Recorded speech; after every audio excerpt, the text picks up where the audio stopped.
Perjanjian terbang lintas wilayah Indonesia mencuat ke publik. Dalam pemberitaan disebutkan dengan adanya perjanjian itu, maka Amerika Serikat tak perlu lagi meminta izin resmi kepada pemerintah Indonesia jika pesawat militernya melintasi wilayah nasional. Cukup berupa notifikasi atau pemberitahuan dan tak perlu mengurus izin penerbangan ke Kementerian Perhubungan, Mabes TNI, dan Kemlu. Sejumlah pengamat pun menanggapi isu ini. Menurut ahli hukum udara, jika perjanjian ini disepakati, maka akan ada kontradiktif dengan Undang-Undang Nomor 21 Tahun 2025 tentang pengelolaan ruang udara. Di dalam undang-undang ini, tiap penerbangan diatur sangat ketat. Kondisi ini membuat Indonesia kehilangan legitimasi hukum atas ruang udaranya sendiri. Dan juga selain itu, pemberian kelonggaran kepada satu negara juga berdampak pada negara lainnya.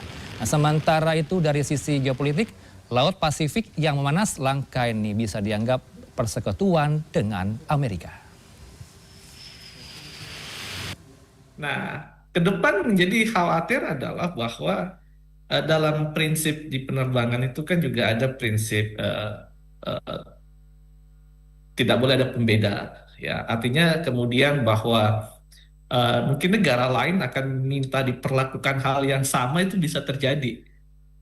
Artinya ketika misalnya Cina juga menginginkan hal yang sama, Australia juga menginginkan hal yang sama. Artinya ini juga harus difikirkan ke depan. Terjadi kalau situasi damai mungkin kita bisa lakukan diplomatik black channels ya dengan negara-negara tadi Tiongkok, Rusia.